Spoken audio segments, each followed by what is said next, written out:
21:01, 9 grados, la temperatura en Asunción. Yo vine con un saco y después entro acá al estudio y dije, no, el saco me dejo a un costado, la elegancia hoy. Adiós la Y me elegancia. puse esta camperita porque acá hace un frío, en serio, 9 grados, pero no por la temperatura, creo que por la humedad. Y acá las puertas dejaron abiertas, un frío hace acá tremendo. ¿Qué tal, Pipo? ¿Cómo estás? Bien, todo con frío acá. Menos Claudia que vino medio sexy otra vez y ya. No tiene No, frío, no es sexy. Gracias. No sé si es un piropo o no, pero No. mi ropa de la Condesa es abrigada. Hay un truquito que las mujeres. ¿No querés un La poncho? segunda piel ¿Un poncho conoces. colorado no querés? La segunda piel no conoces, Pipo. No, no tengo Bueno. idea. ¿Un poncho colorado no querés? No, gracias. No. Vos estás muy abrigado, Pipo. No, Al final. campera, pullover, de Ya, todo. pues, ya tampoco estoy medio exagerando, ¿verdad? Pero está bien. Llegué jugado, ¿eh? ¿Cómo está la obra de teatro? Cuéntenos. Hoy hicimos la tercera función de Hemingway Ajá. en el Arlequín. Mucha gente, yo pensé que no iba a haber por el frío, mucha gente. Ideal también este clima para hacer un poco de teatro. Y los domingos arrancamos a las 19 y terminamos 20:20. Imagínate, llegué jugado acá. Mi amigo Pablo Arizona hace de Hemingway. Pablo Ardizone hace de Hemingway una actuación barbaridad. Tenés que ver, ¿eh? ¿Me va a invitar o tengo que comprar la entrada? No, tenés que comprar la entrada, No. por supuesto. ¿Qué tal el público, Jorge? ¿Mucha gente? Mucha gente. Yo pensé que, claro, por supuesto, hay el límite de 75 personas por el protocolo y llenamos el límite, alcanzamos el límite, ¿verdad? 75 En las tres funciones personas. hasta ahora. En las tres funciones, ¿verdad? Y esto sigue, Hemingway en el Arlequín, sigue el siguiente fin de semana y el otro fin de semana. 8 únicas O sea, funciones. viernes, sábado. Viernes, sábado, domingo. Y el siguiente fin de semana, sábado, domingo. Y el Ok. siguiente, este es un dato interesante para los fanáticos amantes de Hemingway, ¿verdad? El siguiente fin de semana se cumplen 60 años de la muerte de Hemingway. Y vamos a estar en plena función, ¿verdad? Hay una parte del texto donde Pablo hace una actuación impecable, ¿verdad? Y bueno, de vuelta, yo... Las tablas. No, pues digo, ese es un sector, convengamos, que un año la estuvo remando porque no hizo absolutamente nada, ¿verdad? Sí. Y ahora de vuelta a empezar a dinamizar esto con la pandemia a cuestas, no es fácil, ¿verdad? La gente sigue teniendo miedo, pero por supuesto con todo el protocolo, el lavado de manos, con el tapaboca obligatorio, el distanciamiento dentro de la sala, máximo 75 personas, pero se cumple ese protocolo. Recomendada, independientemente de que yo tenga una participación allí, ahí el que se luce es Pablo Ardizone, que hace el papel de Ernest Hemingway, una obra fantástica en el Arlequín Teatro. Tenemos a propósito de la situación de la pandemia el informe de salud de hoy a mano. Otro récord. Tenemos el informe COVID-19 del 27 de junio. Se procesaron 6.465 muestras, 1.487 positivos. Se lamenta informar acerca de 152 fallecidos. Este sería un récord, un nuevo récord. El total de muertes en Paraguay, 12.517, 3.445 internados, 540 en unidades de terapia intensiva, 2.673 recuperados, sumando así 362.703, y el total de casos confirmados asciende a 418.330. Ahí, Jorge, hay dos o tres cifras. Una es la cantidad de muestras que se están tomando, son 6.500 muestras por día. Es un número alto, lo que hablábamos en un comienzo, ¿te acuerdas? Claro. Que antes, la cantidad de positivos también es significativa. Antes estaba alrededor del 30%, el 40%, hasta el 50% de las muestras. Y hoy bajó casi un 25%. Y también otra cosa que yo quiero mirar un poco es, cuando se habla de 418.000 casos confirmados, los subregistros, digamos, la gente que son casos que no se registraron, estarían alrededor del doble de eso, 800.000, 700.000. O sea, Sí. que estamos hablando de que hay gente que tuvo, más de 1 millón de personas que han tenido COVID y que tienen, supongo que tendrán defensa, ¿verdad? Anticuerpos. Acá no hay vueltas que dar. El punto es insistir con el plan de vacunación. Eso está demostrado. Y hasta ahora nosotros seguimos, mañana arranca una nueva franja. Mi franja. 50, la tuya, Mi ¿verdad? franja. 50 años, pero la disponibilidad de vacunas, ¿cuántas son? 33.000 hoy. Sí. Se esperan para el miércoles. 150.000 lote. se esperan ahora para la próxima semana. Pero me estaban diciendo que la posición del gobierno es no comprar más vacunas, esperar las que se tienen. Porque si vamos a hacer el recuento de las que ya pagamos y de las que tienen que llegar, Son muchísimas, ¿verdad? Igual misiones diplomáticas, embajadores nuestros están haciendo gestiones, pero como que hubo una bajada de línea, es decir, no vamos a esperar las que tienen que llegar. Yo no sé. Llega una enviada del gobierno americano esta semana, creo que entre mañana y pasado, sobre el tema justamente, viene una alta funcionaria del Departamento de Estado, y me dijeron por ahí que tiene que ver con el tema de la donación de las vacunas, del paquete de donación de vacunas que viene para Paraguay dentro de lo que... Viste que Uruguay anunció esta Sí. semana hasta números, dio. 500.000 dosis para Uruguay. Bueno, y parecería que año de la onda más inclusive para acá. No estoy seguro de la información, pero me dijeron que esa funcionaria viene principalmente para eso. Mira la facha del senador Silvio Beto Velar. Siempre, él es así. O sea, ¿Eh? ya le ha valido a ese que de repente ya le ponen cuando los colores son muy llamativos, le farrean. Belén, enfocale un poco al senador Beto Velar. ¿Y por qué le pusieron a él en el medio? ¿Y por qué? Las Porque chicas él acá. es el único colorado. El único colorado, eso fue criterio. Ya están los liberales, entonces él en el medio. Mira la alta facha que tiene con el frío. El más elegante, sí. Yo ya me quiero poner el saco. Bueno, tengo ¿cómo se llama la polerita esa que él tiene? Entonces no tengo esa, tengo esta Y camisa. para demostrar que con el frío igual se puede ser elegante. Sí, pero ¿verdad? él tiene la polera, mira, le cubre todo, ¿verdad? ¿Qué tal, senador? Bien. ¿Cómo estás?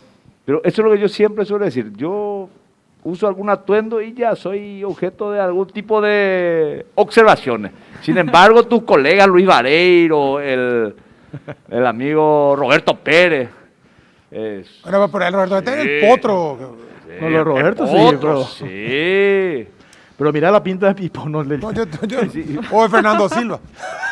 ahí está mira el senador Fernando Silva. Con Pérez, su ¿verdad? mate. Con su mate, con la boina esta. Yo no le reconocí cuando entró. Dije, ¿quién es? ¿Qué tal, senador? Seguridad, dijimos. cuando- Pero muy bien, un gusto poder compartir hoy con ustedes, ¿verdad? Está acompañado acá con dos dignos representantes de la oligarquía política paraguaya, representantes del pueblo, sí.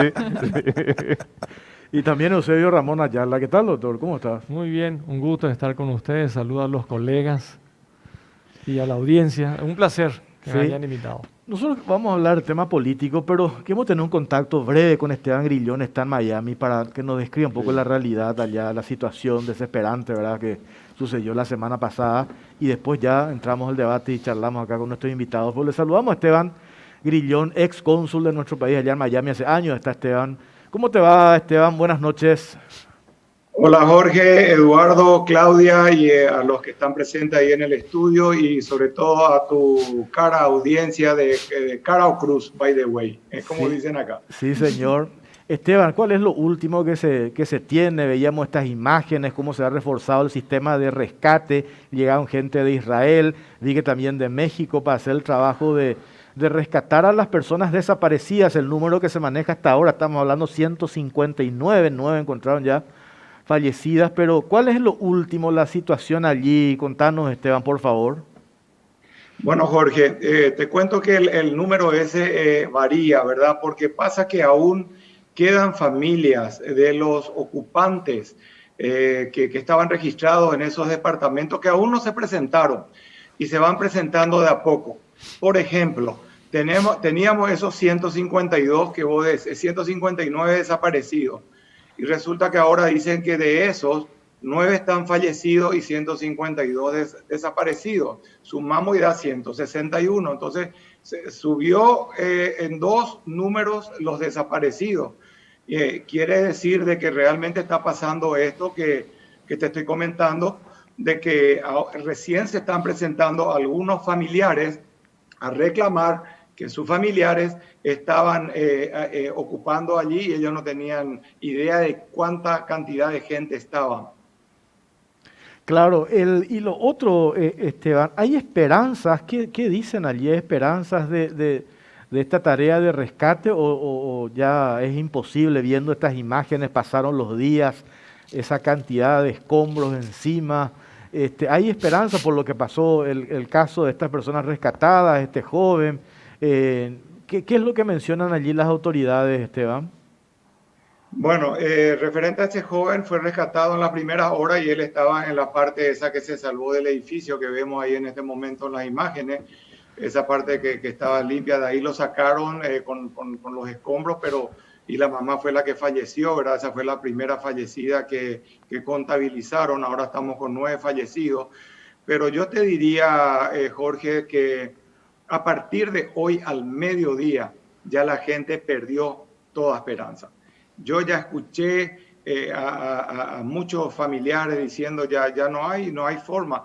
Sobre todo, Jorge, por la forma en que se derrumbó el edificio, ¿verdad? No es una forma normal, no. En un earthquake, en un terremoto, no se cae en un edificio así de esta forma, ¿verdad? Es lo más parecido a una implosión controlada, a un derrumbe controlado. Pero eso no quiere decir de que fue un atentado, tampoco. Es más, ya descartaron. El mismo gobernador de la Florida, el señor DeSantis, dijo bien claro que no hay ninguna prueba de que esto fue así, e inclusive ingenieros expertos han dicho de que perfectamente por una cadena de hechos se puede llegar a tener este tipo de derrumbe que pareciera por todas las cámaras, porque todo lo que tenemos son las cámaras, ¿verdad? De como testigos, digamos, que fue que cayó como si fuera una implosión controlada. Y las novedades que hubieron hoy más que nada, que para bien diría yo, primero que no llovió nada prácticamente, ¿verdad? Porque teníamos lluvia permanente. Aparte de la lluvia teníamos una cantidad de incendios en el edificio, en la parte de la piscina, en la parte de los escombros donde ellos tenían que rescatar, salían humo. O sea que imagínate si hay sobrevivientes, a lo mejor sobreviven por la caída, pues, cosa que ya no cree la gente, pero el humo, ¿verdad? Entonces cortaron el gas. Entonces cortaron la electricidad, entonces decían de dónde sale el humo y finalmente sacaron la conclusión de que en el parqueo habían casi 300 autos de noche a la 1:30 de la mañana con los tanques probablemente casi todos, más de medio tanque. Acá nadie, al llegar medio tanque, nosotros ya pensamos que tenemos tanque vacío, como dicen ustedes, y ya cargamos tanque lleno porque las distancias son muy largas, los tranques son espantosos, entonces nadie quiere tener menos de medio tanque. Entonces toda esa gasolina que fue aplastada con este peso de 12 metros de cascote es lo que estaba causando, había sido los incendios.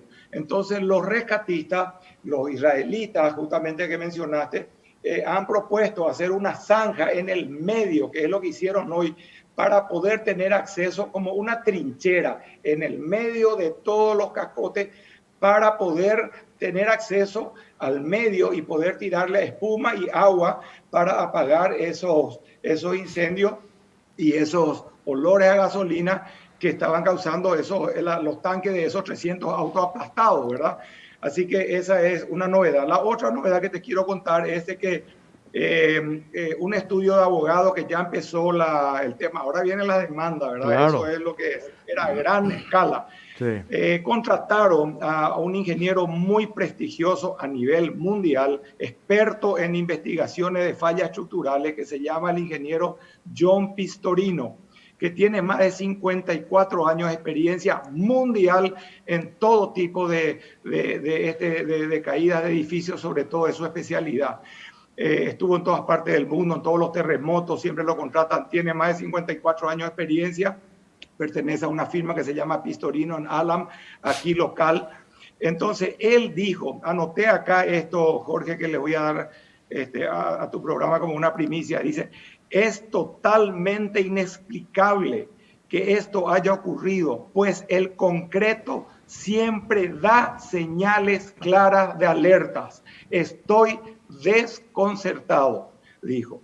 Entonces, miró, dice que más de 100 veces, yo lo vi en la entrevista a este señor ingeniero John Pistorino, y dijo de que es lo más parecido a una implosión. Lógicamente, él no piensa en eso, pero es lo más parecido, y que una vez que ya se termine el tema de la búsqueda y se recuperen todo lo que hay que recuperar, ellos van a llevar la totalidad de los materiales recuperados, van a llevar a un campo abierto donde como arqueólogos van a ensamblar todas las piezas para tener una estructura desarmada de lo que era el edificio.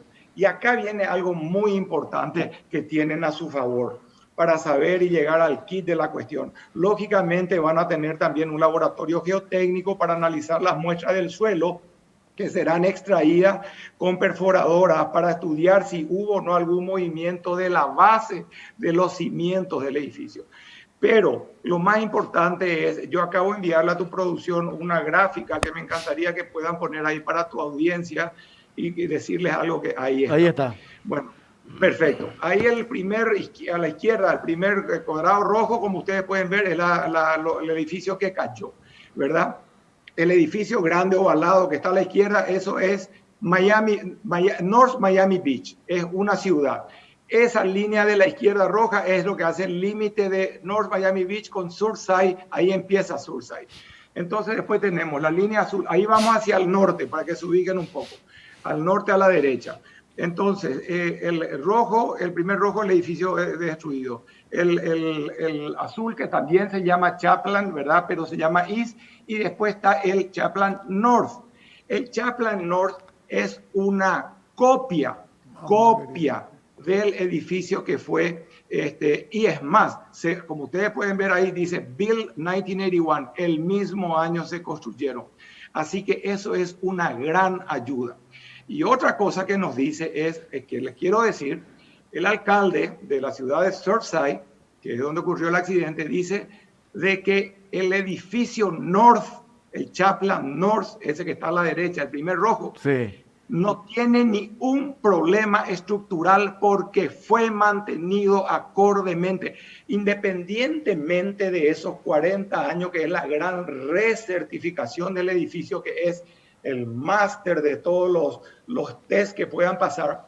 Hay que mantener el edificio, ¿verdad? Claro. Permanentemente. Entonces, ese edificio North está tan impecablemente mantenido que ni siquiera fueron obligados a evacuar. La gente está ahí viviendo full. Se fueron los que tienen miedo, ¿verdad? Pero la mayoría están allí y va a servir muchísimo de muestra para poder reensamblar el edificio que cayó para llegar al kit de la cuestión, ¿verdad?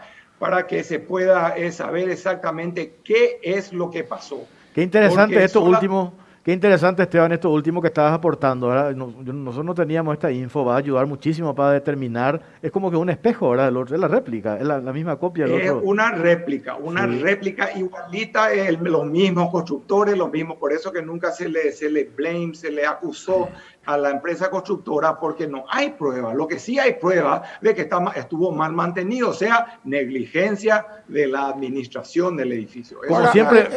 Como siempre dicen, no hay aviones viejos sino mal mantenidos, siempre nos dicen. ¿Qué decís, Pipo? Esteban, ¿cómo te va? Hola, el mantenimiento del edificio, una vez que pasa a ser propiedad de los dueños de los departamentos, ¿es responsabilidad de quién es así? Consorcio. Bueno, ellos forman lo que se llaman un consejo de mantenimiento, donde hay un presidente, que son los dueños generalmente. Hay veces contratan a un gerente general que está fuera del edificio, que se encarga de lo que es la parte administrativa, ¿verdad? Pero siempre es con la aprobación de los miembros dueños que eligieron a ese consejo administrativo, y pareciera ser que ya hace cuestión de en el año 18, en el 2018 ya se hicieron quejas muy fuertes y contrataron ingenieros de afuera y les dijeron, acá hay esta falla que hay que hacerlo ya. Y resulta que por falta de... ¿Sabes lo que pasa, Eduardo, en este caso? De que ellos pagan un mantenimiento, ¿verdad? Que según tu departamento cuánto vale es tu mantenimiento, según los metros cuadrados que tengas. No todos pagan lo mismo. Muchos pagan más, otros pagan menos, los que están situados al mar pagan más. Bueno, tenés tu cuota mensual que te incluye el parqueo, la limpieza y todas estas cosas. Pero cuando hay así una cosa estructural, se llama Special Assessment en inglés, que es aparte de la mensualidad. Dice, señores, a partir del 1 de enero del año que viene es la mensualidad más 60%, 70, 80, hay veces hasta el doble. ¿Por qué? Porque tenemos que resolver este problema estructural y eso es lo que la gente no quiere pagar, ¿entendés? Entonces dice, no, vamos a ver, vamos a contratar. Y así se pasó. Y mira en qué terminó eso y mira cómo está el edificio norte, impecable, y la gente sigue viviendo allí. De terror. Esteban, vamos a seguir, te agradezco muchísimo este contacto, muy interesante lo que aportaste para nosotros, un poco para entender qué fue lo que sucedió, en qué etapa estamos y qué es lo que se viene después. Esteban, gracias por este contacto, muy amable. Jorge, acá para ustedes siempre cuando me necesiten. Con Gracias, mucho gusto. Saludos gracias. a toda la audiencia. Gracias, Esteban Grillón, es ex cónsul de nuestro país en Miami. Esteban, hace años está ya, hace muchísimo tiempo. Estuvo en Indonesia en una época. Sí, tenemos un informe, arrancamos el tema, Claudia. Tenemos un informe acerca de la conformación de la mesa directiva en la Cámara de Senadores que generó todo tipo de cuestionamientos y también lo que movió un poco las declaraciones del senador Silvio Ovelar con respecto a por qué votó a Óscar Cachito Salomón. A continuación el material. El senador Silvio Ovelar confirmó que votó a favor de Óscar Cachito Salomón como presidente del Senado, a pedido del jefe de Estado, Mario Abdo Benítez, evidenciando la injerencia en el legislativo del presidente de la República y una vez más su burla al Partido Colorado. Cachito, presidente querido, vos sabés muy bien que yo no te iba a votar si no fuese por indicación del presidente, y lo hice porque entiendo cómo funciona la disciplina y cuando uno está en equipo. Tenía mis serios cuestionamientos hacia PETA, pero cuando el presidente me dijo, él es miembro de mi gabinete y la censura hacia él perjudicaría a mi gobierno, no es que me abstuve, voté en contra de la censura, porque muchas veces asumimos posiciones que muchas veces no nos gustan, porque en política no siempre se hace lo que uno quiere hacer. Se hace lo que la exigencia, la coyuntura y el sentido de equipo. A criterio de varios legisladores, Mario Abdo buscó posicionar a alguien de su entorno y actuó rápidamente ante el consenso dentro de la oposición a favor de la candidatura del liberal Eusebio Ramón Ayala. Sin embargo, esto representó un alto costo dentro de la Asociación Nacional Republicana, comprometiendo la unidad al cerrar el acuerdo con el Frente Guazú y posicionar a Sixto Pereira como vicepresidente primero de la Cámara Alta.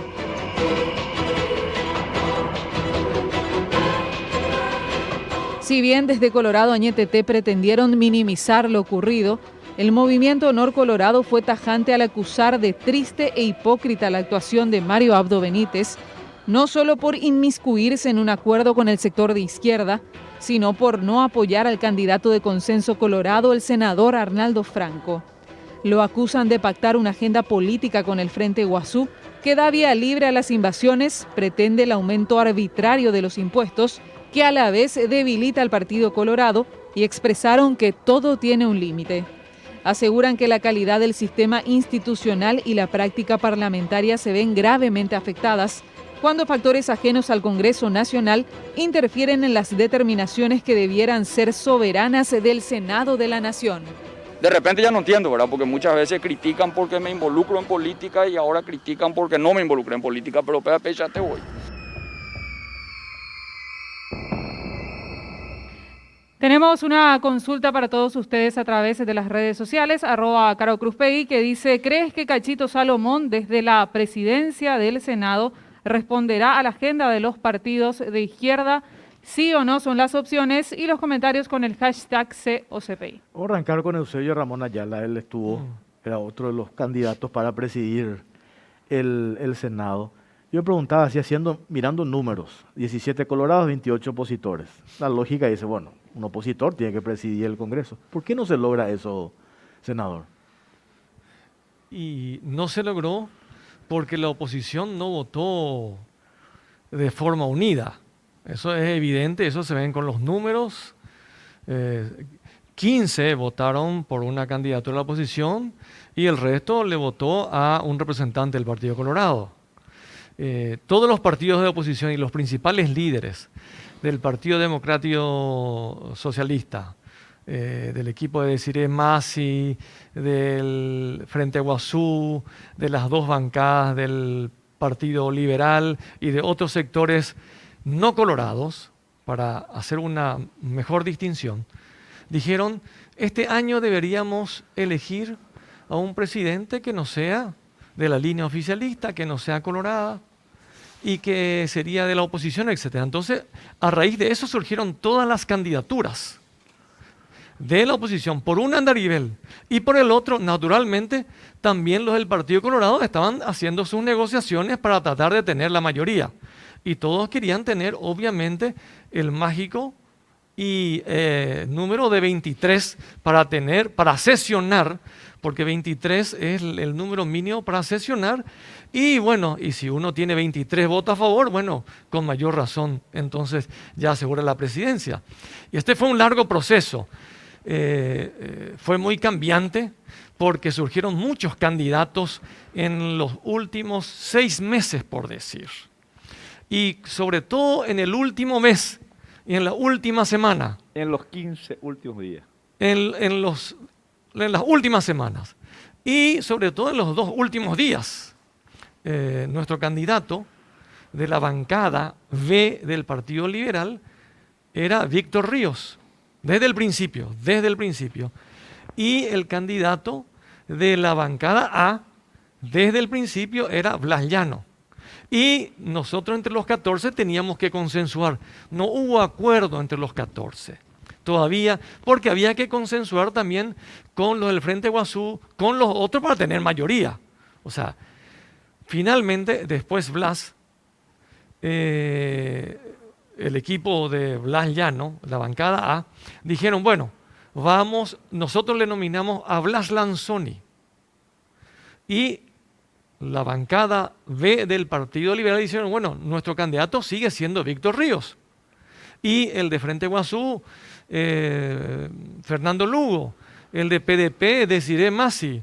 De Patria Querida, Fidel Zavala. De Hagamos, Patrick Kemper. Y entre todos estábamos tratando, obviamente, de tener una mayoría importante, sumando votos. Eso, yo participé en realidad en la última semana, pero a favor de la candidatura para un liberal, que era Víctor Ríos, a la sazón. En negociaciones, en conversaciones con los diferentes sectores, entonces, una de las alternativas era, bueno, vamos a decidir entre los 14 liberales quién tiene más votos, una alternativa. La otra alternativa era, no, hagamos ya una reunión ampliada de todos los partidos, de todos los senadores no colorados, entre 28, y veremos quién tiene mayoría, y el que tenga mayoría, bueno, esa persona va a ser la elegida para nominarse para la presidencia del Senado. Estábamos en ese tren hasta que la noche antes, no recuerdo que es el martes o el lunes, me dijo Víctor Ríos, hemos hecho las consultas con la bancada A, con los otros sectores, etcétera, etcétera. Podríamos tener consenso sobre tu candidatura. Eran las 10 de la noche, eran las 11. Y bueno, le dije, yo estaba ya. Y bueno, veremos, le dije mañana, está bien, etcétera. Y al día siguiente daba la impresión de que diferentes sectores íbamos a tener una mayoría importante, ¿verdad? Bueno, por supuesto que a la mañana siguiente, porque todo se filtra naturalmente, claro, hubo una convocatoria para una sesión preparatoria para la elección de la mesa directiva dispuesta por el presidente del Senado, fijando ya para, no me acuerdo exactamente el día, pero era para las 9 de la mañana. Y nosotros, bueno, estuvimos operando a la mañana y hasta último momento daba la impresión que íbamos a tener mayoría, pero sabíamos que había negociaciones y finalmente los números dicen que votamos liberales y Patria Querida por mi candidatura y sumamos 15. Y por la candidatura de Cachito Salomón sumaron, al principio iban a tener 21, 22, 23, al final se fue a 25 candidaturas. Pero el último candidato de consenso de las bancadas del Partido Colorado, hasta donde yo tengo conocimiento, era Arnaldo Franco. Por lo menos unos días antes. No sé si esa noche o antes cambió, hubo otro candidato de consenso, porque se nominaron a varios posibles candidatos de consenso, empezando por el expresidente del Senado, el senador Ovelar, que después del senador Galaverna, después del senador Galaverna Creo que nominaron a que podría ser Lilian Samaniego, que podría ser Blanca Ovelar y finalmente Arnaldo Franco, hasta donde yo sé. Hasta donde yo sé porque no me consta en rigor, ¿verdad? Bueno, eso es lo que ocurrió. Lo digo eso en un resumen para que la gente pueda ubicarse y entender. Claro. Tenemos que hacer una primera pausa. Tira Lo que quiero preguntarle es tu pregunta. la versión de la película del lado del Partido Colorado. ¿Qué es lo que manejaron ellos los días antes y qué pasó el día final?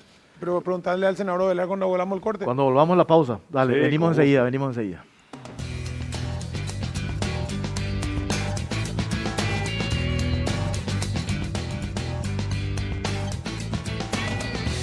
Seguimos en Cara o Cruz, Pipo, le preguntas a Beto Velar. ¿Cuál era porque él escuchó toda la película, senador Ovelar, Sí. escuchó toda la película, el relato del otro lado. El relato del lado de ustedes. Bueno, lo que Vos a que mí hablas vos hablas con todos. Yo de tu no sector. sé, la gente me conoce, yo y mi colega con más razón. Prefiero ser sinceramente desagradable o antipático antes que hipócritamente simpático. Esa es mi lógica siempre.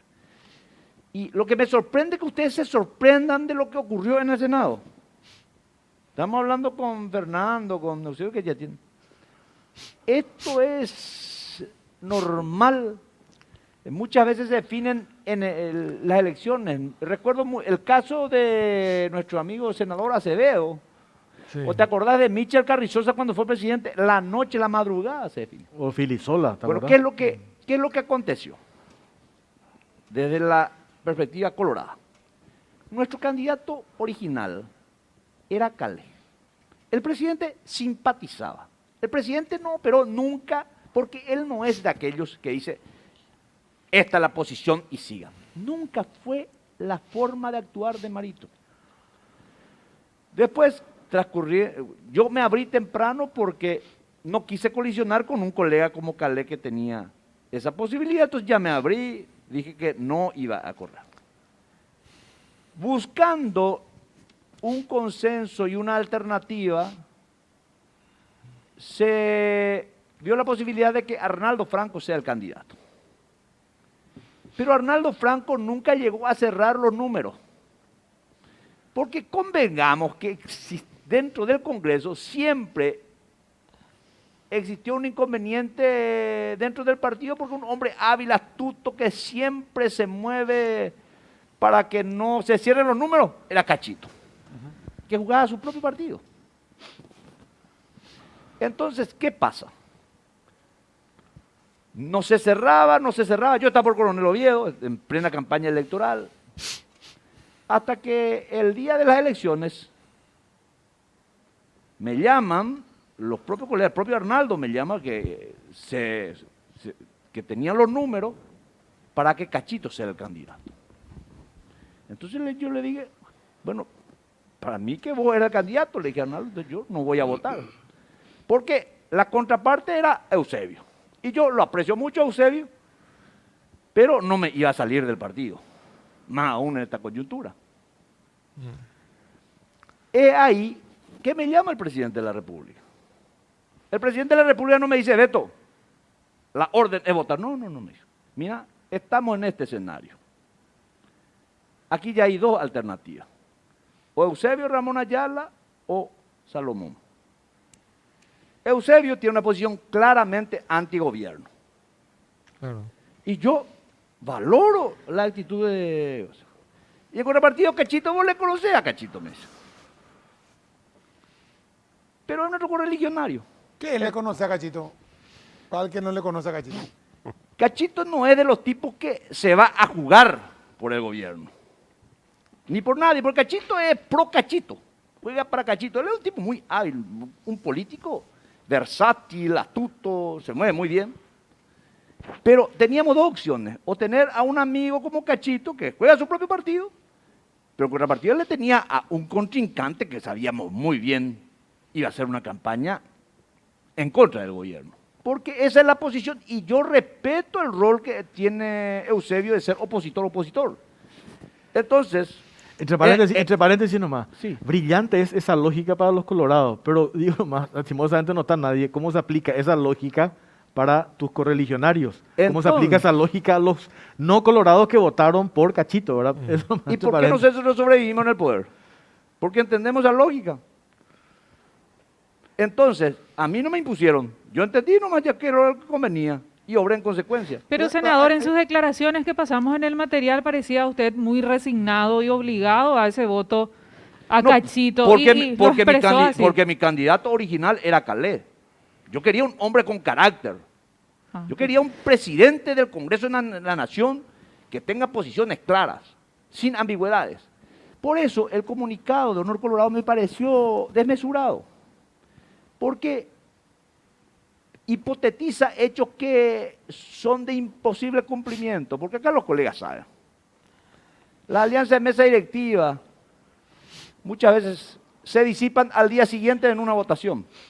Fíjate, cuando se vota para embajadores, ya vimos posiciones absolutamente diferentes a lo que ocurrió en la votación para la mesa directiva.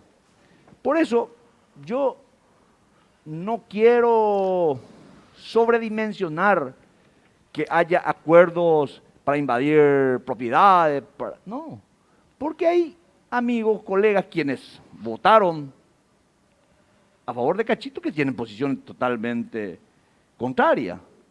Entonces, esas agendas no se cumplen así porque sí. A ver, Fernando Silva Facetti, senador, cómo reaccionaron cuando Hermelinda Alvarenga, tu partido, líder de bancada, ella le traiciona a la decisión de tu movimiento interno dentro del PLRA, teniendo a el candidato, señor Ramón Ayala, y vos dijiste inclusive, lo llamaste de una manera que nos remite a quién fue su antepasado, ¿verdad? Nada más y nada menos. ¿Y cómo se explica ese voto de la senadora Alvarenga? Bueno, y es parte de se enojó mucho la bancada, pero yo también pienso como Beto, esto es parte del año a año. El Cachito es un tipo, el mérito lo tiene Cachito. Sí. Cachito es un tipo que te mima.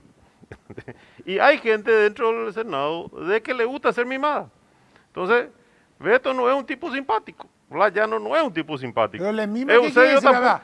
Y Le mimarte. ¿Le acaricia el pelo o le No, pone se va a tu casa, come asado, te llama a preguntar qué te falta, cómo está bien. Y los otros no son precisamente ese perfil porque tienen un perfil un poco más de trascender la función, ¿verdad? Entonces hay gente que sí le gusta eso. Y ese es ese siempre fue el gran arma de Cachito. Tiene un poco el perfil de Víctor Bogado, ¿verdad? Que cuando tenía que hacerle votar a los perros contra Víctor Bogado, que sudaban todo. Pero, Fernando, concordamos que Cachito quiere decir que le hace muchos favores también a los muchachos, porque si no es porque le hace un asado a Hermelinda Alvarenga que le va a votar. Y mira, durante su presidencia hasta que está terminando, por ejemplo, él, un tipo que se dedicó a mimar la Frente Guazú. Y uno de los problemas de la oposición, yo sentí, ¿verdad? Porque este es un año electoral políticamente muy importante y estamos ya prácticamente a un año de las internas del año que viene para la presidencia y era un año muy importante para tratar de cerrar la oposición. Pero el primer problema de la oposición era que los compañeros del Frente Guazú y PDP decían, no, acá tienen que votar solamente los liberales, Frente Guazú y PDP, excluyéndole a Patria Querida y excluyéndole a Hagamos, que también son oposición porque no son colorados. Entonces ahí ya empezó el primer paja. Pero de los 23, porque eran 23 juntos, ya había dos que ya medio estaba registrado que Cachito le tenía, era la opción porque Cachito, como bien dijo Beto, no le responde al Partido Colorado.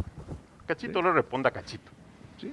Cachito tiene esa capacidad de navegar, pues es guapo para eso, muy guapo. Es un gran lobista. Es un lobista fantástico. Sí, Entonces, nunca tuvimos realmente los 23. Después, cuando empezamos, que quisimos hacer la reunión, ya empezaron a desaparecer dos, ¿verdad? Entonces era muy importante que estemos los 28. Y eso no se pudo concretar, pasó el tiempo, y después llegó el tema que nunca habíamos tenido del veto. Entonces, se presenta fulano, no, yo a ese no le voy a votar. Uno ahí del fondo te decía, yo a ese no le voy a votar. Mengana, no. Y entonces, por supuesto, cuando se pierde esa disciplina de bloque, se complica, y se complicó, hasta que al final sale la carta de Eusebio, porque Víctor estaba firme, Blas tenía, bueno, después dice Blas, nosotros somos la bancada mayoritaria, tenemos, entonces que sea Lanzoni, también Lanzoni, porque era la bancada. Y bueno, entonces sale la figura de Eusebio y realmente con Eusebio todos coincidieron.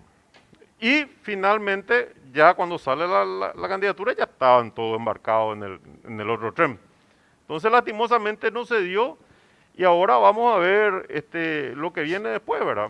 Yo creo que acá ustedes expusieron ya la forma, ¿verdad? Como yo coincido 100%. Hoy escribí un artículo en La Nación diciendo, hablando del recutú de Cachito desde el 93, que se hacen los acuerdos coyunturales para la conformación de mesa directiva. Y desde recién, creo que fuera del aire dijiste varios casos. Eso no es, hoy creo que un diario también publicó, ¿verdad? Estos pactos que se dan. Incluso algunos hacen en el análisis de que Honor Colorado hoy reacciona contra quienes votaron por la izquierda cuando ellos estuvieron aliados por el tema de la enmienda. Y ello hacía un paréntesis. Son dos cosas distintas. ¿Y por qué dos cosas distintas? Con el tema de la enmienda era aprobar, enmendar la Constitución para que cada uno corra por su lado y ganen las elecciones. No era acordar en base a una agenda común. Y yo quiero o creo entender, porque he hablado con Tony Barrios, por ejemplo, de Honor Colorado, he hablado con Héctor Cristaldo, Unión de Gremios de la Producción, he hablado con Stefan Rasmussen, 3 sectores, políticos y del gremio. El temor que tienen, más allá de la cuestión coyuntural, es que detrás de Cachito, y como votaron los referentes de la izquierda, Pedro Santa Cruz con su polémico proyecto, entre paréntesis descabellado por donde se lo mire, ese es el temor, de que Cachito le haga un guiño a ese sector donde hoy hay más de 2.000 invasiones, 37 invasiones de propiedades privadas por mes, y Cachito ya dio señales de ese guiño el año pasado con un acuerdo con un grupo de campesinos donde acordaron cuestiones de cumplimiento imposible que al gobierno incluso le complicó. Entonces ese es el temor, la agenda detrás de Cachito, que es diametralmente opuesta a lo que la línea de tu partido, el Partido Colorado, lleva adelante. Defensa de la propiedad privada, la familia, Constitución Nacional, etcétera, etcétera. Ese es el trasfondo, no el acuerdo coyuntural nomás, senador Ovelar. Por eso te decía que, desde mi punto de vista, yo respeto mucho a Honor Colorado y lo he demostrado en todo este tiempo, porque soy uno de los propulsores y uno de los convencidos que la alternativa para el Partido Colorado 2023 es Concordia Colorado. Esa debiera ser la vía del camino. Pero saliéndome de esa tesis, te digo lo siguiente, ¿por qué me parece desproporcional, o sea, desmesurada la crítica? Porque parte de hipótesis erradas, porque vos tus variables tu hipótesis para que sea, tenés que tener premisas verdaderas. El proyecto Santa Cruz, una premisa verdadera. Pero espera un ratito, Quiero ir parte por parte. Ocurre que probablemente hasta Cachito puede coincidir con eso. Pero convengamos que el que armó toda la estructura para tener los votos fue Cachito. Y hasta puede acordar con esos sectores. Y hagamos la hipótesis de que sea muy buen lobista y logre algo que no creo. Porque varios de los que votaron, y ahí ya le pongo, Hermelinda no va a votar ese proyecto de ley, por ejemplo, por darte un ejemplo. Lanzoni no va a votar tampoco, porque lo conozco, por su forma de actuar, pero históricamente. Entonces yo no creo que pase. Pero hagamos la hipótesis de que pase la instancia del Senado. El diputado va a tener un voto para rechazar. Y estoy seguro que el presidente va a vetar en caso de que se apruebe. Porque esa ahí es donde la hipótesis no tiene consistencia, porque no es un pacto entre Mario Abdo y Lugo. Es un pacto entre Cachito, que tiene muy buena relación, y los colegas, ¿saben?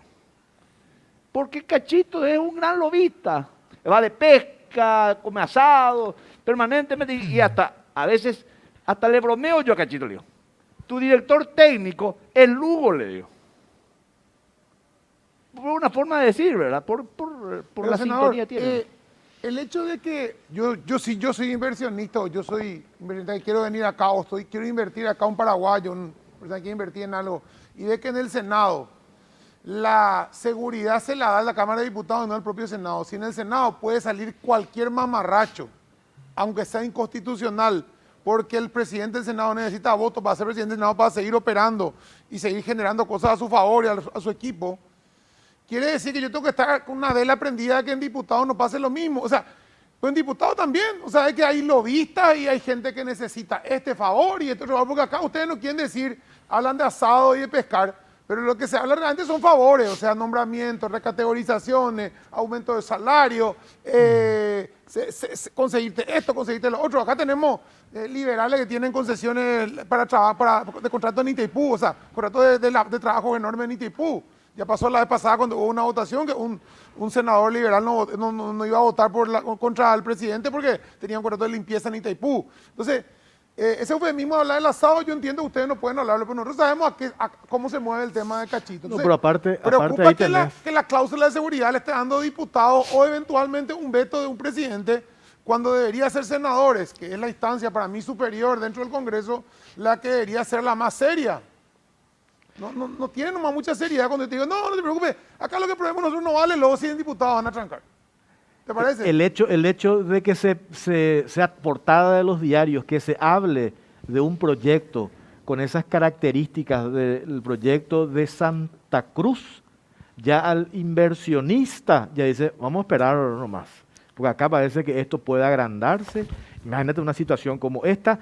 El vicepresidente primero, a quienes eligieron para la mesa directiva, Sixto Pereira, ya habla en una situación como esta de aumentar los impuestos cuando no se ha trabajado sobre mejorar la calidad del gasto público. Vos decís, de parte senador, de premisas falsas. Hay un audio de Sixto Pereira operando con el abogado Héctor Parodi y el equipo político de Cachito de San Lorenzo que nosotros hemos publicado.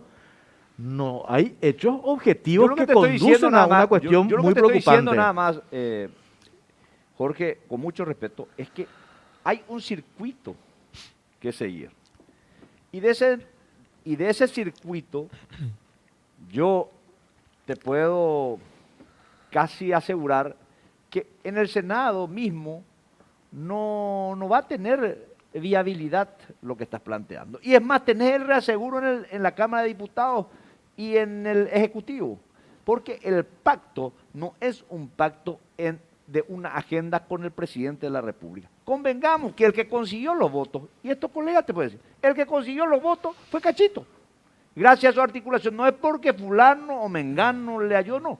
Pero fue muy hábil, al punto tal que cuando estaba a punto, y voy a ser aquí imprudente, cuando Arnaldo Franco estaba a punto de cerrar los números, él se encargó que algunos correligionarios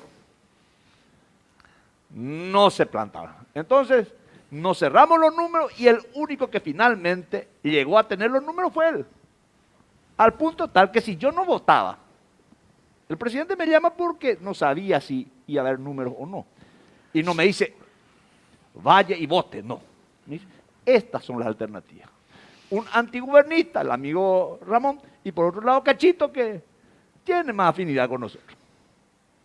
Entonces yo opté entre un colorado y un antigobierno. Eso que estás exponiendo a lo mejor le pudo haber llamado a otro senador de tu mismo partido. Eso yo Entonces, pero ahí si el presidente opera de esa manera, no, porque nosotros... ¿por qué no operó por Arnaldo? Que también hoy es más afín Pero yo tenía información de que él simpatizaba con esa posición. Ocurre que algunos amigos no estaban con esa línea. le preferían por varias razones a Cachito. El mensaje para mí, senador Silva Facetti o señor Ramón Ayala, hoy, esto que expone Beto Velar y esto que menciona también Pipón, me parece interesante. En la situación en la que nos encontramos hoy, el contexto, la pandemia, escándalos, hechos de corrupción que se dieron en el gobierno, y hoy venir a hacerle un guiño, la preocupación del gremio, la producción, hoy todo lo que ha hecho ese sector para mantener puestos de trabajo. Hay sectores que han hecho préstamos para invertir pese a lo que está sucediendo. Y después lo otro, que a mí me parece también clave en este análisis, es que haya deslizado el vicepresidente primero del Senado lo de los impuestos. Cuando que, oye, esto es un tema muy sensible y hay una cuestión no resuelta por el gobierno o por el que va a venir de la buena utilización del gasto público. Nos hemos aprovechado para mejorar eso. Entonces, que se instale, que se hable. Eso genera, convengamos, yo creo que les pido a ustedes que, no sé si coinciden o no conmigo, que esa es la preocupación de fondo, más allá de las formalidades o del acuerdo de que Cachito hace el asado que le cae bien al otro, sino esa cuestión de fondo y lo que se está transmitiendo es lo que me parece que preocupa, senador. No, lo de Cachito, cómo conquista el voto, es su forma de operar, ¿verdad? Sí. Ahora, las consecuencias de eso, sí, es todo lo que vos decís, ¿verdad? Pero no es ningún secreto, porque Pedro Arturo Santa Cruz toda la vida vino diciendo que hay que deciré, Esperanza, todo el Frente Guazú, ¿verdad? Viene reclamando mayor impuesto, mayor gasto público al área social, y la única forma de tener mayor gasto público al área social es más impuestos. Entonces, tenemos visiones distintas. Nosotros creemos que debemos potenciar al sector privado para zafar de esto, claro. Y en algún momento vamos a tener que hablar de más impuestos, pero primero también que el Estado dé un mensaje, y su mensaje tiene que ser la famosa mentada reforma, que fue puro cháchara, diría el diputado Ortiz, y lastimosamente hasta hoy no se dio. Espero que figure también algo en el informe del presidente la próxima semana. Entonces, sí se crea esa inseguridad, porque el día que se presente, vos no sabés cómo van a votar los que votaron. Yo también estoy seguro, Fernando, como Beto. Te pregunto, sí.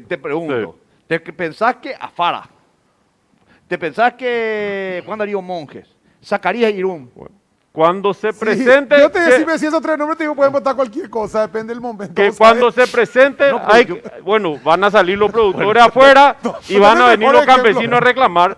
Entonces, esa innecesaria inestabilidad que genera, por más que para mí es muy claro, el reaseguro hoy es diputado, tener al final el presidente, pero sí te va a crear un par de semanas de movimiento y puede pasar algo que no deseamos nadie, ¿verdad? Claro. Pero esa es la preocupación de todo.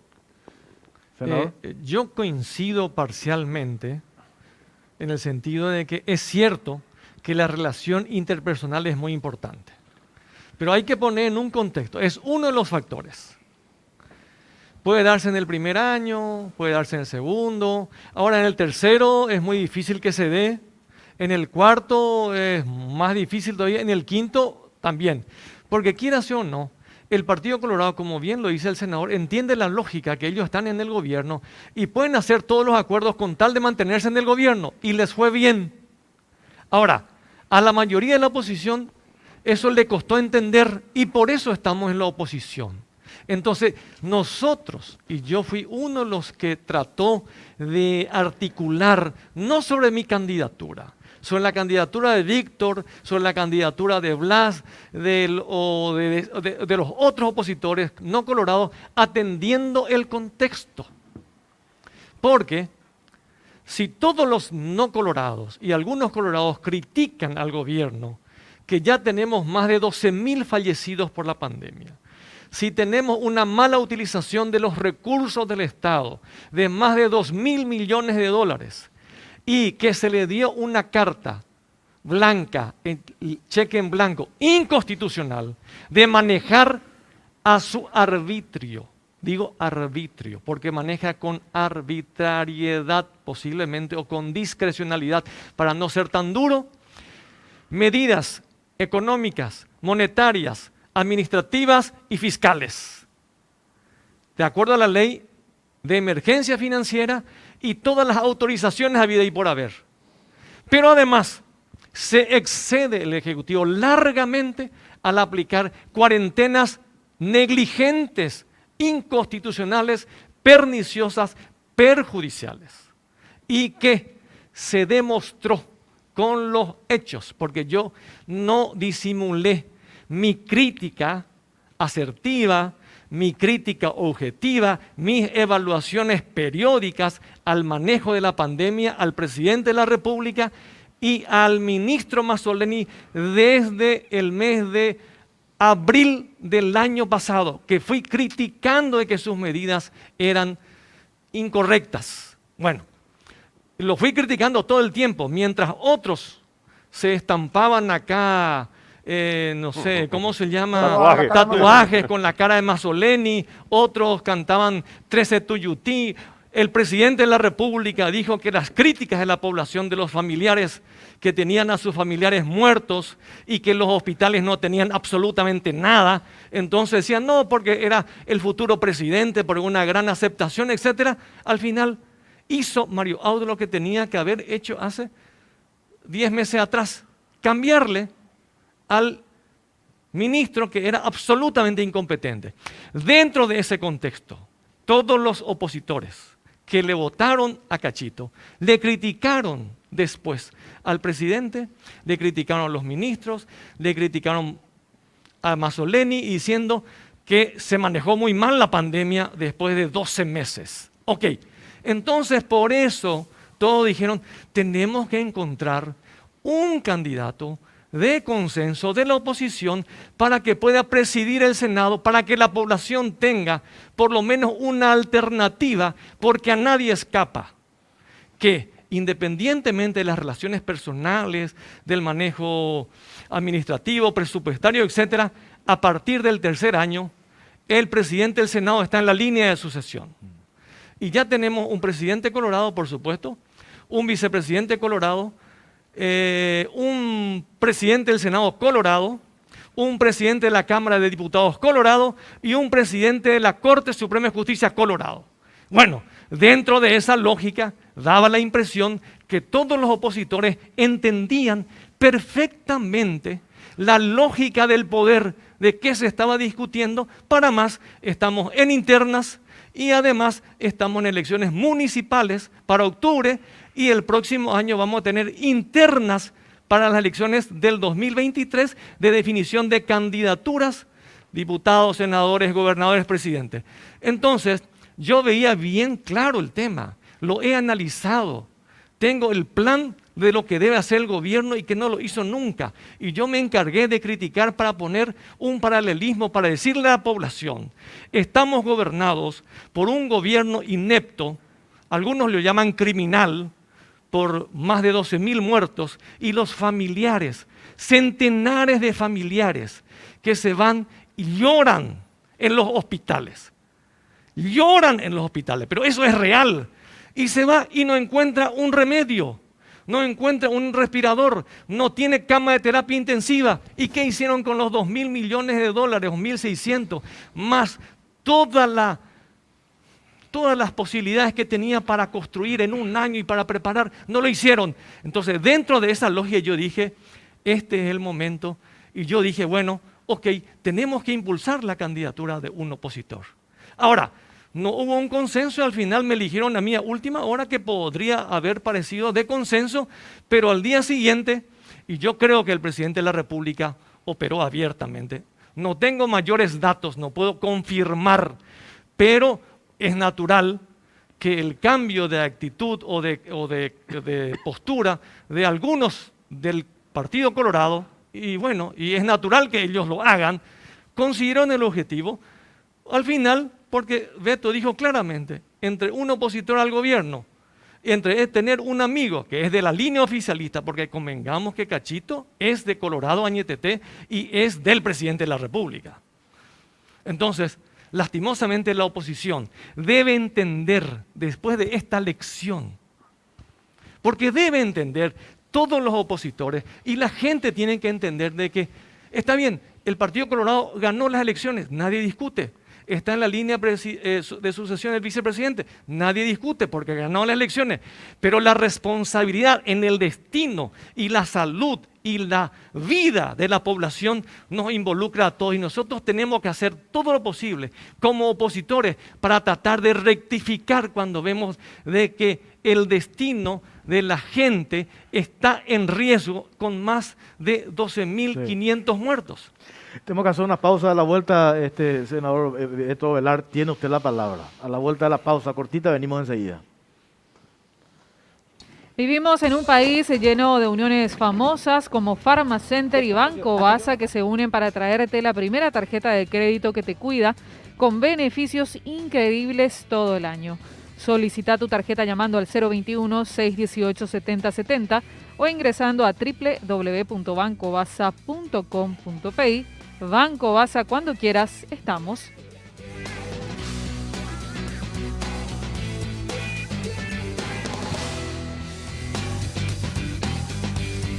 Seguimos en Carao Cruz y vamos a ver los números de la encuesta habilitada en Twitter. Dice, ¿crees que Cachito Salomón desde la presidencia del Senado responderá a la agenda de los partidos de izquierda? En un 80%, 80.6% la gente dice que no y 19.4% que sí. Vamos a ver la cantidad de votos, más de 1.000 votos. Y después la explicación que dio el senador Beto Velar de que Cachito responda a Cachito, y eso uno no sabe a quién responde. Sí, acá me dice un empresario, ¿qué pasa si Cachito renuncia y ya se queda Sisto Pereira como presidente del Congreso y acá hay un grupo de inversionistas, me habla de un proyecto mega millonario? ¿Entendés la lógica también que tiene? No, yo entiendo la lógica perfectamente. Pero después de la brillante exposición opositora del compañero Eusebio, a quien yo respeto muchísimo. ¿Puedes sacar tu micrófono? Metiste tu micrófono dentro. Eso. Ahí está. Bueno, repito. Ahí está. Cosas de la pandemia. Después de la brillante exposición opositora del colega, que coherente con todo lo que ha expuesto durante todo este tiempo, él acaba de justificar el sentido de mi voto. ¿Sí? Porque yo soy parte del gobierno y lógicamente no tenía otras alternativas. Era entre Eusebio Ramón Ayala, opositor, o Cachito. Yo no coincido con la visión que tienen los colegas, tanto Fernando Silva o Eusebio, y nuestros puntos de vista lo hacemos público en el seno, en el pleno del Senado, y muchas veces hasta soy criticado porque a veces me quedo solo en el debate,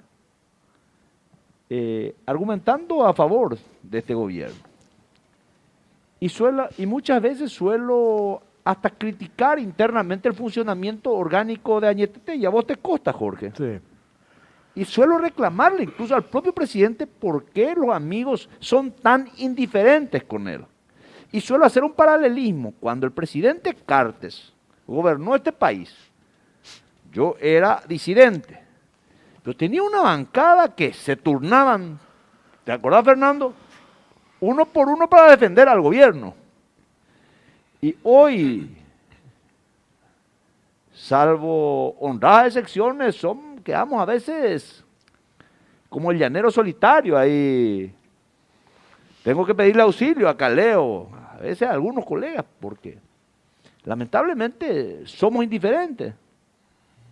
Por eso te estaba diciendo, Jorge, que yo respeto cuando el opositor asume ese rol, el oficio de opositor, como muy bien lo hace el compañero Eusebio.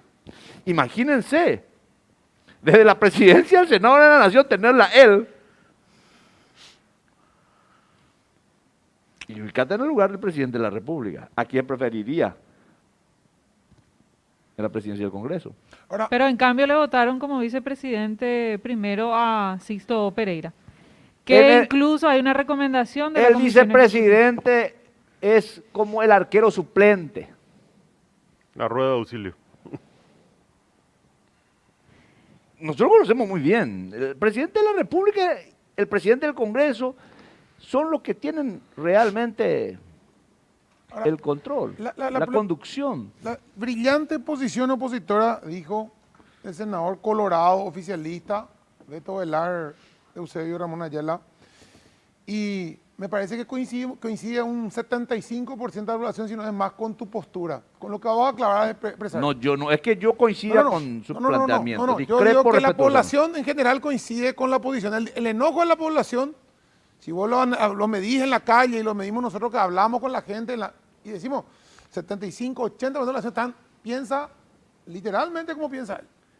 Ahora, me preocupa, no sé si me preocupa o le tendría que preocupar a ustedes, como oposición decir, la puta, si todos coincidimos, estamos en la oposición y tenemos una persona que representa ese pensamiento opositor y le vamos a candidatar a presidente del Senado a esa persona, ¿cómo se encuadra que partidos de oposición como el PDP, con su presidenta a la cabeza o su líder a la cabeza, Apuril, que es Agamo, el Frente Guazú, que es la izquierda extrema que hace las marchas, que hay que derrocar al gobierno en marzo, había que quemar el Partido Colorado, ANR nunca más, están todos abroquelados atrás del presidente de la República, porque si cachito hablamos del presidente de la República y no atrás de alguien que representa el discurso que ellos dicen defender. Entonces, que dejen de hablar boludeces en el Senado, con todo respeto, de hacer discursos arengando a la población, hacer marchas, porque a la hora de la verdad se alinean con el gobierno y representan al gobierno. Ese es nuestro gran desafío. Ese es un gran desafío de que todos los opositores deben entender que le hace bien a la República, al país, que el opositor sea opositor y que el oficialista sea oficialista. Claro. Porque hay una relación, si se quiere, dialéctica que hace al ejercicio del poder para que los roles estén bien definidos, para controlar el poder. ¿Pero para qué? No es para beneficiarle al gobierno, al presidente, por el amiguismo, por lo que sea. Es porque esa dialéctica, esa discrepancia útil que suelo decir, o esas contradicciones beneficiosas que pueda haber, deben beneficiarse al pueblo que es el destinatario final. No para que le beneficie a Eusebio o Marito o a alguien. Entonces nosotros no estamos viendo la película completa, porque el destinatario tiene que ser esa gente, no nosotros. Porque nosotros somos los representantes que tenemos que tratar de gobernar y hacer el bien. Y en este caso, en alguna medida, tratar de paliar las penurias, los llantos, las lágrimas por el despropósito del gobierno en no proteger a la gente a la que está obligada constitucionalmente a protegerle. Yo digo a cualquiera, que vaya a un hospital regional, que vaya al hospital regional de Villarrica, que vaya a cualquier otro hospital y, como dicen los médicos, estamos en guerra. Y sin embargo, no deberíamos haber estado en guerra. Deberíamos haber estado con pocos armamentos, por decir. Tendríamos que haber estado en guerra contra el virus, pero preparados, porque para eso previmos. Por eso la población, a través de sus representantes, le confió al presidente diciendo, usted puede gastar 2.000 millones de dólares.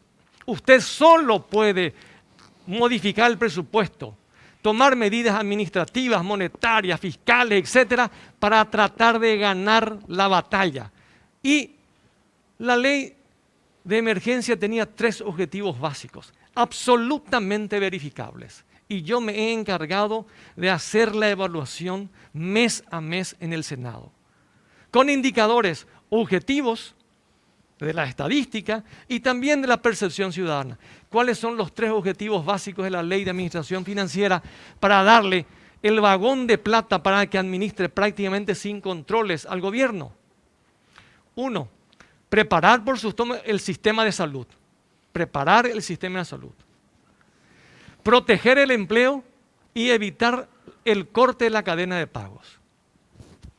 Y uno compara los números. ¿Preparó el sistema de salud? Si hubiese preparado el sistema de salud, a esta altura, el Paraguay tenía que haber tenido con los recursos, no solamente 7 millones de dosis de vacunas, hubiese tenido el 10 o el 15% de participación en cualquiera de los laboratorios que haya desarrollado esa vacuna en especial. Hasta eso podía hacer. Podía haber pagado $20 por cada vacuna, o 40, como hizo Israel, según me dijeron. Podía haber pagado $100 también. Porque sabemos que el costo de la terapia intensiva es mucho más que $100. Y el llanto y la muerte de la gente no vale $100 ni $100.000. El gobierno tenía y no lo hizo. Y eso es responsabilidad clara y categórica del gobierno. Aquellos que no entendieron eso, nosotros creemos que para la próxima vez deben entender. No por sus partidos, por defender su senaduría, su diputación, sus pequeños espacios egoístas. Deben entender que el Senado, cuando uno está sentado en el Senado, no debe ser una simple yuxtaposición de egoísmos y de egos personales, sino que debe gobernar con una visión de Estado para la gente. ¿Quién va a pagar todas estas consecuencias? Claro. No, ya hablo otro, senador Silva Facetti. En el siguiente bloque va a estar con nosotros, ya está acá, el ganadero Nicolás Burró, de Caazapá. Mientras víctima de las invasiones. Sí, mientras hoy estamos todos concentrados con esto que describe Eusebio Ramón Ayala, con el tema de la pandemia, hay una preocupación en el campo. Por eso ese comunicado de todos los gremios de la producción que se pusieron de acuerdo le envían una nota a Cachito Salomón. ¿Y qué se hace también desde el gobierno sobre eso? Es como el árbitro que no toma intervención en la jugada. Porque hoy vemos estos casos reiterativos de invasión de propiedad. Y eso es caldo de cultivo para un conflicto social en puertas. Por eso cuando te decíamos el senador Beto Velar, cuando se insiste, se prueba proyectos como el de Santa Cruz, viene mañana un grupo de campesinos, nos lo sacamos de la capital y se crea, allá están los malos, ese enfrentamiento. Cuando Burró, con quien vamos a hablar, le da trabajo en Caazapá a la gente que está allí. Y los que se van a invadirle son de otras zonas, porque están los llamados invasores profesionales. ¿Y quiénes están detrás de eso? Aparecen algunas figuras políticas de vuelta, ¿verdad? Entonces, esa es una bomba de tiempo, si es que no damos señales claras de que con proyectos como el de Santa Cruz le estamos diciendo a la gente, invádanse y que vamos a pelear para sacar un proyecto en favor de ustedes, cuando en realidad no es así. Bueno, son muchos los casos realmente, y vos citaste el de Burró, yo te puedo incluir el de Marcelo Avente en Maracaná, Canendillú, el de Gorostiaga en San Pedro. El Gorostiaga. Hay Ramiro Maluf, sí. Pero ahí, por ejemplo, la justicia hace su trabajo. Entonces, el fiscal se va, verifica, saca la orden, va al juez, el juez da la orden, no se ejecuta por la policía. Y ese es un problema del gobierno, porque no es el Poder Judicial, sino es el gobierno el que no ejecuta. Y hay que dar mensajes claros, ¿verdad? Pero ahí también, cierto, hay sectores de izquierda involucrados, pero hay también sectores de partidos tradicionales involucrados, ¿verdad? Porque son avivadas, lastimosamente, de sectores por filosofía que tienen el tema de que la propiedad privada no puede ser más privada y que está malo la Constitución. Y también hay sectores que lo hacen por viveza y que se asocian con estos sectores. Entonces, acá el gobierno tiene que dar mensajes claros. Eso va para Yucio, ¿verdad? Yucio es el ministro del Interior. El jefe de policía es responsable, porque a veces Yucio da la orden y el jefe de policía en Bota, eso venía pasando antes, con este todavía, hasta donde yo sé, no. Entonces, el tema de la propiedad privada es importante. El tema del endeudamiento es importante. El tema de la maldita y nunca bien llegada reforma del Estado, porque si vamos a aumentar impuestos alguna vez, porque vamos a tener que aumentar, porque por los gastos evidentemente eso va a pasar, tenemos que dar una señal. Y la reforma del Estado, el achicamiento del Estado, por lo menos en lo que se puede, ¿verdad? Porque hoy obviamente no va a empezar a achicar en salud, tampoco vas a achicar educación, donde todos apostamos a la educación, pero hacer más eficiente el Estado y darle lo que estábamos diciendo con Eusebio antes de empezar el programa, la seguridad jurídica del Estado. Y la seguridad jurídica es justamente eso, saber que haya previsión con el tema de los impuestos, porque vos tenés un costo, una inversión y un riesgo, tenés que saber qué va a pasar, que haya previsión con el tema de que tengas responsabilidad y que tengas cobertura en tu derecho constitucional para empezar, que es el artículo 107 de la Constitución Nacional, y posteriormente en todos los procedimientos que incluyen este proyecto de modificación mal logrado del Código Penal, incluyendo 2 incisos que hace que se lea exactamente contraria a lo que era el espíritu del Código Penal, ¿verdad? Entonces estas son las señales que sí hay que dar, ¿verdad? Que yo creo que desde el Senado podemos dar, y el gobierno lo trata de dar en las expresiones, pero sí, yo no digo que sea mala persona, pero sí es inútil. Es inútil porque no ejecuta, no es clara su orden, no da plazo, o hace esto, tenés 3 días y te vas. Eso no existe. Entonces, lastimosamente, al no existir eso, viene creciendo y va creciendo la inseguridad en la producción, en los inversores, en los comerciantes y en cualquier persona que sea parte de la cadena de pago, que al final somos todos. Esto es lo que preocupa, senador Alberto Velar. Yo sé que estás de acuerdo con esto que dice Fernando Silva Facetti, pero no es fácil también para ustedes los oficialistas defenderle a este gobierno. Cuando vos decís, yo no encuentro, hoy tengo que pedir ayuda. Claro que no es fácil atendiendo el escenario y la coyuntura. No creo que ningún otro gobernante en los últimos 50, 70 años haya tenido un escenario como este. Inundación, sequía, intento de juicio político, pandemia. El mundo en la pandemia cayó como nunca, solamente comparable con la caída de Wall Street en 1929, como la Gran Depresión. Y en medio de esa circunstancia, Paraguay, dentro de todo, fue el país que tuvo la mejor respuesta. Yo no estoy justificando cuestiones injustificables, pero dentro de todo, y fíjate en nuestros vecinos, nuestros países vecinos, porque también suelo consumir periodismo de la Argentina, las críticas son también hasta más despiadadas incluso. Y el gobierno ha hecho grandes esfuerzos y sigue haciendo grandes esfuerzos. No es fácil gobernar en un escenario como este. Eso yo le puedo asegurar. Así es que yo respeto el rol opositor que tienen mis colegas. Por eso Eusebio tiene esa virtud. Yo valoro su exposición cada jueves en el Senado.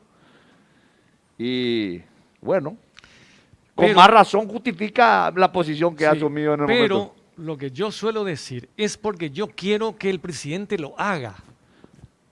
Yo no soy el presidente de la República. Sí, pero yo quiero que el presidente haga, yo quiero que mejore la gestión. Muchas veces yo le dije, presidente, por favor, tome esta medida. Presidente, cámbiele a su ministro de Salud a tiempo. Presidente, proteja tal cosa. O sea, nosotros hemos, al menos en mi caso, he evaluado y he tratado de dar las alternativas porque nosotros tenemos un modelo de país que podemos ofrecer a la gente, que está en la Constitución, está en los programas.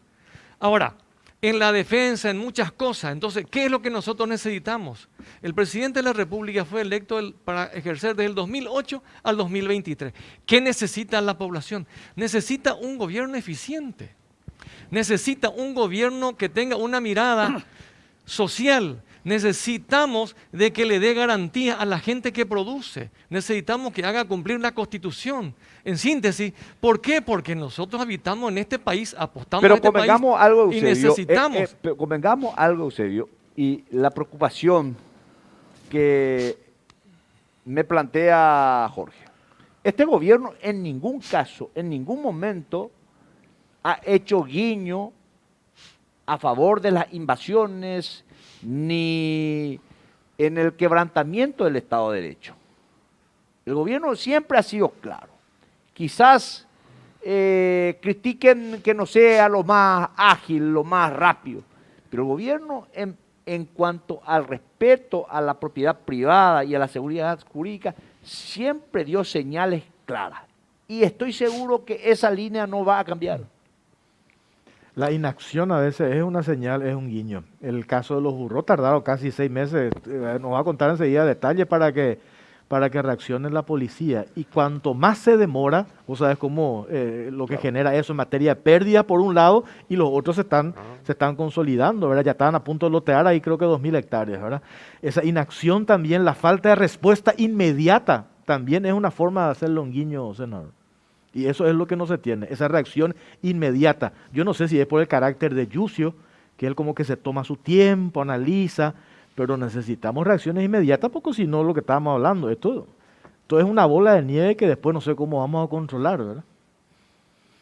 Bueno, cerramos este bloque, vamos a hablar a vuelta de la pausa con el señor Nicolás Burro. Senador, gracias por su tiempo. Un gusto, es un placer compartir con todos ustedes. Fernando Silva Facetti, muchas gracias. Muchas gracias y un saludo a la audiencia. Tenemos que hablar después tema IPS, lo que sucedió con... Pero ese es para 2 programas. Ese es para 2, 3 programas. Hay una preocupación en serio con el tema IPS. Bomba, y la salida, es una bomba de tiempo y eso, a todo lo que están diciendo ahora hay que agregar también que por ley el año pasado nosotros autorizamos, no te digo como yo me puse, ¿verdad? Pero el tema de los pero yo creo fondos. Yo creo que tendríamos que ir brevemente a lo macro. ¿A lo qué? A lo macro. La caja fiscal 140 que abajo. tuvo una corrección con Dionisio Borda al inicio de gobierno en Nicanor. Nosotros los parlamentarios nos encargamos de perforarlo por todos lados. Sí. Hoy es insostenible. Sí. En algún momento. Esos son los temas antipáticos que nosotros los legisladores, por el rol que tenemos que abordarlo. Hay que sincerar eso. Tenemos que sincerar. O de lo contrario, nada simpático tema de la superintendencia. Ahí también. También otro tema. Es necesario, lastimosamente, no nos gusta, pero es necesario. Sí. Muchas gracias. Hacemos pausa, ya venimos.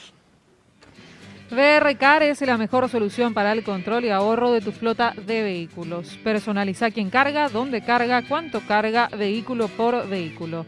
Y con su sistema FullNet tienes control las 24 horas con reportes actualizados cada 5 segundos. Solicita tu VR Car al 417-5000. VR Car es de barcos y rodados.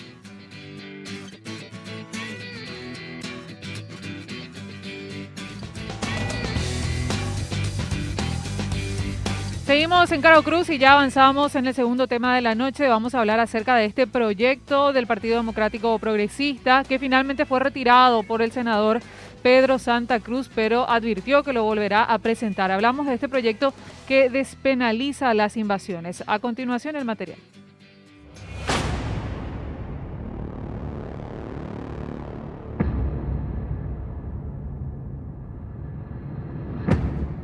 El proyecto de ley que amplía el artículo 142 de invasión de inmueble ajeno del Código Penal finalmente fue retirado por el senador Pedro Santa Cruz del Partido Democrático Progresista, pero adelantó que lo volverá a presentar individualmente, ya que los colegas que lo acompañaron fueron hostigados por tal motivo.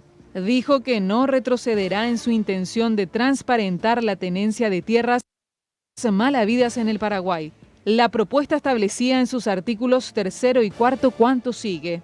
No configurará hecho punible de invasión de inmueble ajeno cuando la misma haya transcurrido 6 meses o más entre la fecha de inicio de la ocupación y su denuncia ante el Ministerio Público, en cuyo caso el denunciante podrá iniciar las acciones posesorias o reales que correspondan ante el fuero civil y comercial. Durante la sustanciación de dichas acciones, no serán ordenadas restituciones de inmuebles ni medidas cautelares que recayesen sobre los mismos hasta tanto sea dictada resolución judicial sobre la procedencia del derecho invocado.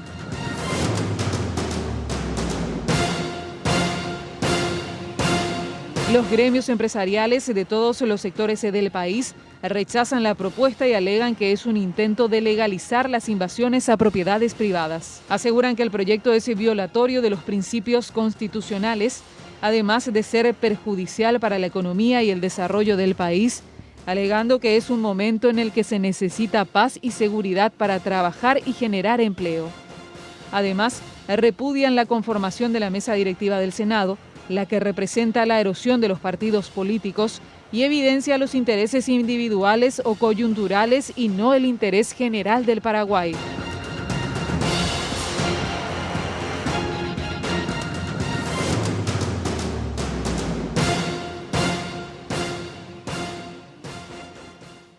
Bueno, vamos a hablar sobre este tema con el ganadero Nicolás Burro. ¿Cómo le va, don Nicolás? ¿Qué tal? ¿Cómo estás, Jorge? Bien, la situación de ustedes, Itasombrero, su propiedad, la que está al lado también de un pariente suyo, se dio después de cuánto tiempo el desalojo. Me dijeron que volvieron a ingresar, después salieron otra vez. ¿Cuál es la situación allí, don Nicolás? Vamos a precisar un poquito, ¿verdad? Sí. Mi propiedad, la propiedad de mi familia, mejor dicho, se llama Campo Florido. Y la familia de mi hermana se llama Itasombrero y está al lado. ¿Ok? El desalojo o salieron de la propiedad 58 días después. Vamos a ponerle 60 días después. Volvieron a ingresar un grupo pequeño en la propiedad de mi hermana y salieron de allí. En este momento la propiedad está sin invasores, ¿verdad? Lo que a mí me gustaría hablar un poquito es de cómo se siente uno en una post-invasión. En una post-invasión. Post-invasión. ¿Qué pasa el día después? ¿Qué pasa a partir del día después? Y cuando uno dice, bueno, espera un poquito, resulta ser que salieron todos y ahora ¿con qué nos quedamos? Ahora, ¿qué pasa en este lugar que estamos trabajando? Quiero hacer algunas precisiones primero, Sí. ¿verdad? Nosotros estamos trabajando en una propiedad que comenzó a trabajar el padre de mi madre en 1918, 20, ¿verdad? O sea que ocupamos esa tierra, la familia de esa época. Fue dueña después mi madre, después fui dueño yo, y en este momento no soy ni dueño, son dueños mis hijos en una sociedad que tienen ellos, ¿verdad? Pero ahí seguimos trabajando. De manera que no hay forma de que haya alguna confusión o algo de quién son esas tierras, ¿verdad? Estamos ocupando, como dirían los abogados, pública y pacíficamente hace más de 100 años, ¿verdad? Les voy a pedir disculpas porque nosotros los productores tenemos que cuidar muy bien las palabras que decimos públicamente, sobre todo después de estas experiencias, porque nosotros, los productores agropecuarios, trabajamos en propiedades que no tienen murallas. Claro. Entonces, necesariamente nosotros necesitamos del sector público que nos defienda. Nosotros no podemos pelearnos, no podemos hacer política, no podemos permitirnos decir en público lo que tal vez pensamos en privado, por prudencia. No es por otra cosa, sino por prudencia.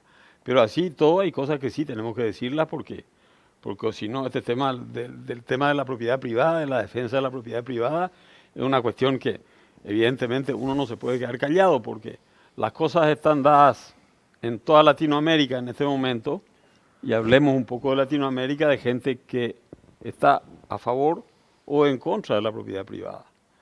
Y aquí no es una cuestión de partidos políticos, es una cuestión de doctrinas, de dogmas, de formas de vida, ¿verdad? Entonces, es una discusión si es que aceptamos que la propiedad privada existe como tal o si no. Y si no, bueno, hay que barajar y hay que repartir todas las cartas de nuevo y veremos cuál es la vida que nos toca, ¿verdad? Nosotros habíamos expuesto este caso de la propiedad de ustedes en uno de nuestros programas, La Caja Negra. Impresionante otros casos similares que nos fueron pasando. Entonces nosotros dijimos, espera un poco, esto no es un caso puntual que se dio allí en Caazapá, pasaron casos de San Pedro, Alto Paraná, Alto Paraguay en el Chaco también, en otros lugares, y como que hay no sé, como le dije hace rato al senador Silvio Velar, hay como que una pasividad por parte de las autoridades, no hay una reacción rápida e inmediata. Entonces, si no se actúa de manera rápida e inmediata, eso es tierra fértil para que, bueno, aprovechemos ahora que el árbitro no está mirando la jugada, más o menos, ¿verdad? Eso es lo mismo que pasó con ustedes, don Nicolás. En cierta forma sí, ¿verdad? Coste que nosotros tuvimos mucho más suerte o fortuna que otra gente o nos atendieron de una manera más eficiente y eficaz, ¿verdad? A ver, si a nosotros nos hubiesen defendido nuestra posesión, entonces ahí se hubiese actuado antes que el hecho ocurra, ¿ok? Si a vos te entran a tu casa, es lógico que vos te defiendas en tu casa. No vas a, el que entra a tu casa, vos no vas a ir a presentar el título a la comisaría del barrio para que el comisario le pueda sacar. Entonces lo que tiene que defenderte en principio es tu posesión, porque finalmente es una posición pública y por mucho tiempo que te da un derecho. Claro, después vendrá el título. Si tenés solamente la posesión, pero no tenés el título, bueno, ahí entramos en otro caso, ¿verdad?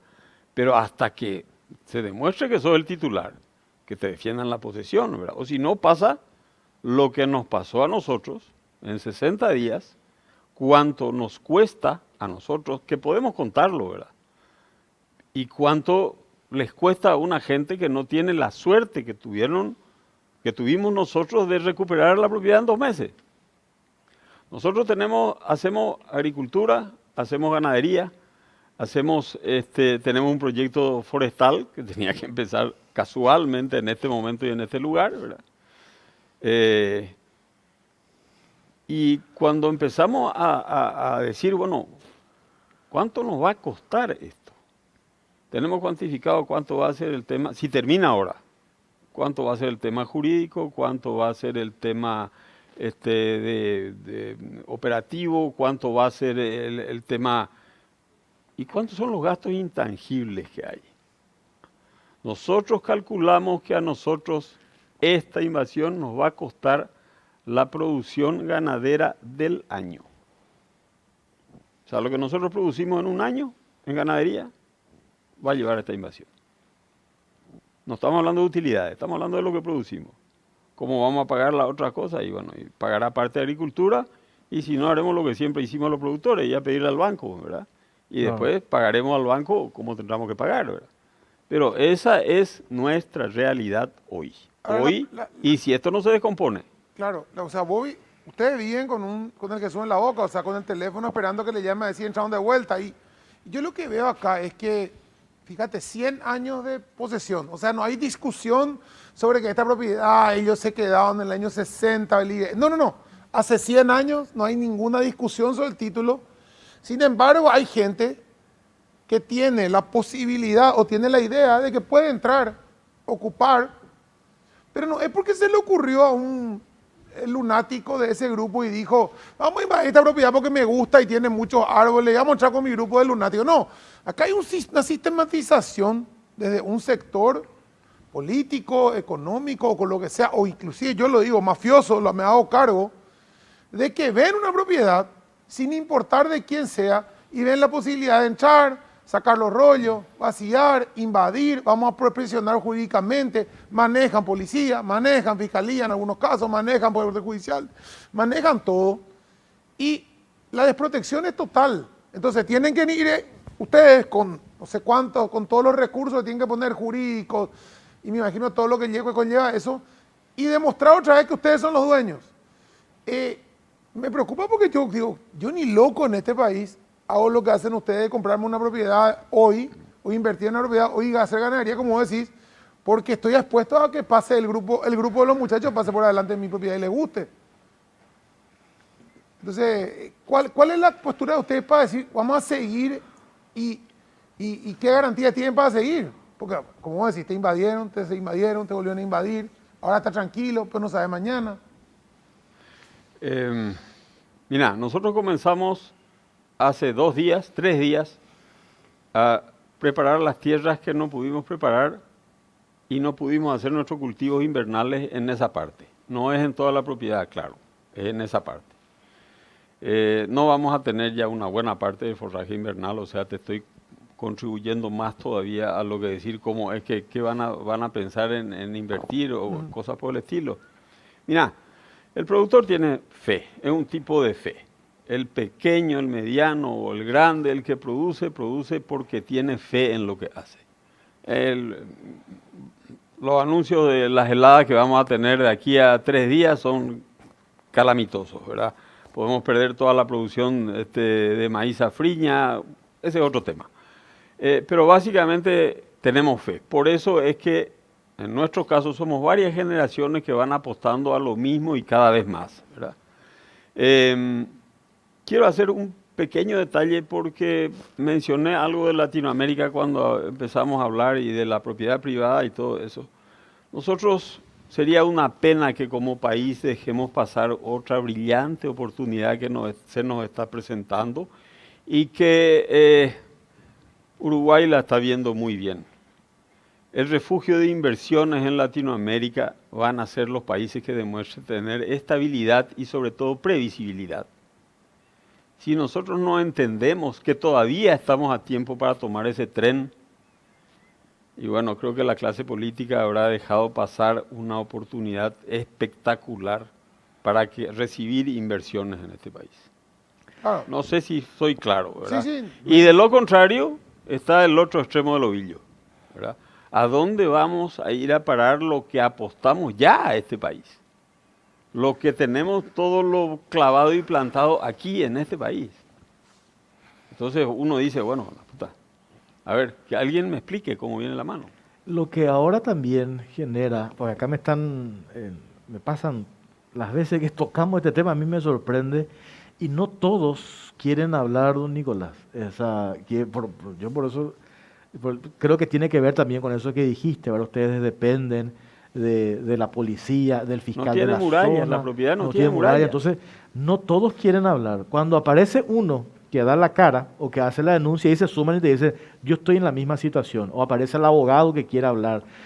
Entonces, y se aparecen proyectos como el que presentó Pedro Santa Cruz, eso genera, y eso no corre, y lo que pasó en su propiedad, por ejemplo, ustedes quedan como los malos, quienes hacen lobby para que el campesino no tenga tierra, cuando que en realidad ese no es el planteamiento. O sea, la postura de ustedes, nosotros hace 100 años estamos acá, defendemos nuestra propiedad. El Estado tiene que dar respuesta.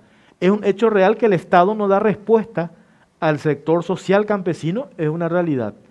Pero no por eso se va a justificar el avasallamiento y el atropello de la propiedad privada. Y cuando ustedes defienden lo suyo, quedan como los malos ante esas personas que están haciendo un reclamo legítimo. Ahí es donde yo digo que es preocupante, porque se va a dar de acá a un tiempo ese enfrentamiento, ese conflicto social de clases sociales, y eso es muy perverso si sucede, ¿verdad? Déjame serte un poco más gráfico sobre lo que me estás diciendo. Cuando se iba a producir el desalojo en esta oportunidad, hubo un operativo muy grande de parte de la policía, de todas las fuerzas que estaban para cumplir el desalojo, ¿verdad? Y entonces uno entra en unos días de una vigilia de la Gran 7 rezando para que allí no pase ninguna desgracia. Porque, quiera o no, uno tiene que seguir viviendo allí. Y uno es muy guapo cuando se trata de uno, pero cuando se trata de su familia, ¿verdad? Ahí ya no somos tan valientes, ¿verdad? Entonces, uno está con el Jesús en la boca de que a ninguno de ellos les pase nada, ni de un lado ni de otro lado. Tuvimos la gracia de que no ocurrió ninguna desgracia. Pero si llegara a ocurrir, ¿cómo queda la relación con esa gente? ¿Cómo queda la relación con una parte, ojo, una parte de la vecindad? No digo la vecindad. La mayoría de la gente que son vecinos son buena gente. Reitero, voy a decir, se me estaba olvidando decir, pero voy a decir las veces que haga falta decir, lo de la colonia que están al lado, son buena gente en un 85-90%. Inclusive tengo amigos políticos rurales, por decir algo, que se han comportado a la altura de las condiciones, de un color, de otro color, del otro, sea para gratísima sorpresa mía, ¿verdad?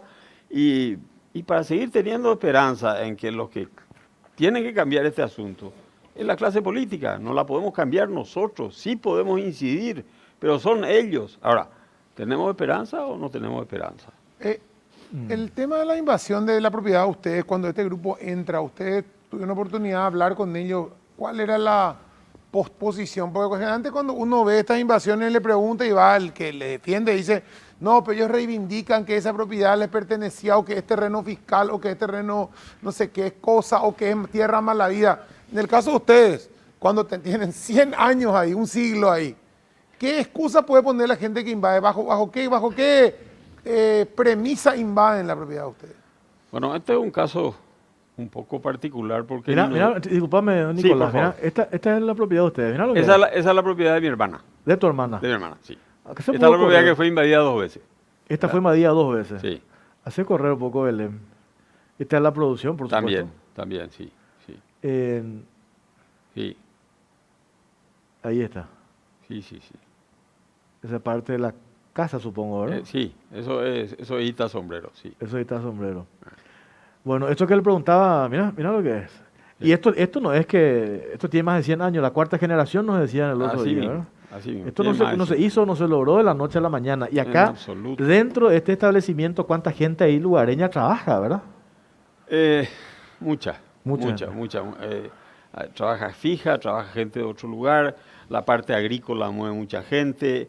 Estamos en un, no hay tiempo para hablar de eso, ¿verdad? Pero estamos en un programa muy ambicioso de recuperación de suelos, con técnicas muy nuevas de gente del sur del país, de Colonias Unidas, que está trabajando con nosotros. Empezamos con el vecindario a tratar de hacer una cuenca lechera, no es nuestro tema, pero sí quisimos formar y estamos en eso, y yo creo que vamos a lograr, ¿verdad? Si nos dejan, como dice alguien, ¿verdad? Claro. Pero no es fácil, ¿verdad? Tenemos que hacer una pausa a la vuelta. Me gustaría que responda a eso que le preguntó Pipo. Algo pues tienen que mostrar, ¿verdad? Ah, sí, ¿cómo no? ¿Basado ¿Cómo en no? qué? ¿Qué? O sea, O sea, ¿por qué ¿por qué? invadiste? Esa es la ¿Cómo no? pregunta. ¿Cómo no? ¿Cómo no? Hacemos una pausa cortita, venimos enseguida. ¿Cómo no? Vivimos en un país lleno de uniones famosas como Pharmacenter y Banco Basa, que se unen para traerte la primera tarjeta de crédito que te cuida con beneficios increíbles todo el año. Solicita tu tarjeta llamando al 021-618-7070 o ingresando a www.bancobasa.com.pi. Banco Basa, cuando quieras, estamos.